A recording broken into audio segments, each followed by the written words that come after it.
Partout dans le monde, le développement des infrastructures pour l'énergie, les télécommunications et les transports soulèvent d'importantes questions quant à leur impact. L'environnement, la sécurité, l'utilisation des ressources naturelles, humaines et économiques sont au centre du débat public.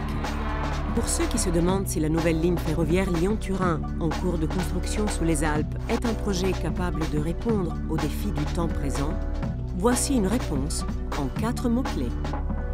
Sécurité. Saviez-vous que pour être compétitifs et durables, les trains doivent circuler sur un profil de plaine? Le tunnel ferroviaire du Fréjus, qui relie la France et l'Italie depuis 1871, est long 13 km, dispose d'aucune issue de secours. Les améliorations apportées permettent désormais le passage de certains trains de fret et de voyageurs à faible vitesse, mais avec de sévères limitations du nombre de convois imposés pour des raisons de sécurité.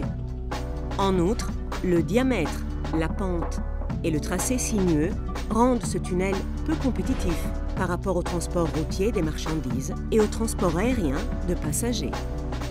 La section internationale de la nouvelle ligne, avec le tunnel du Mont-Cenis, permettra aux trains de circuler à hauteur de plaine, à des vitesses plus élevées, tout en respectant les normes de sécurité actuelles et en consommant moins d'énergie. Cela crée une chaîne de valeur qui fait du rail le choix le plus avantageux pour les entreprises et les citoyens. Territoire. Saviez-vous que plus de la moitié des chantiers du Lyon-Turin se situent dans des zones déjà anthropisées? La volonté de réduire au minimum la consommation du sol et le développement de solutions pour la revégétalisation et la protection de la biodiversité font partie intégrante de la conception du Lyon-Turin, menée en collaboration avec les agences environnementales de l'État et les universités. Comme les tunnels du Gothard, de Lötschberg et de Semmering, le futur tunnel du Mont-Cenis sera lui aussi un ouvrage presque invisible. Sur les 65 km qui séparent Suse de Saint-Jean-de-Maurienne, 89% passeront par le tunnel sous les Alpes. Les ouvrages à l'air libre sont conçus pour s'insérer dans le contexte de leur territoire d'accueil, dans une optique d'intégration de l'architecture et de l'environnement. Eau. Saviez-vous que tout travail d'excavation intercepte l'eau à différentes profondeurs? Dans le cas de la section internationale du Lyon-Turin, des études préliminaires ont permis d'identifier les meilleures solutions de conception du projet pour réduire l'impact sur l'eau. Avant, pendant et après les travaux, des systèmes de suivi sont prévus à l'extérieur et à l'intérieur des chantiers, ce qui permet de prendre des mesures préventives en cas de détection d'anomalies. Des mesures et des prélèvements périodiques dans les nappes phréatiques et dans les rivières donnent une image claire de la santé des eaux, y compris des eaux collectées et purifiées sur les chantiers.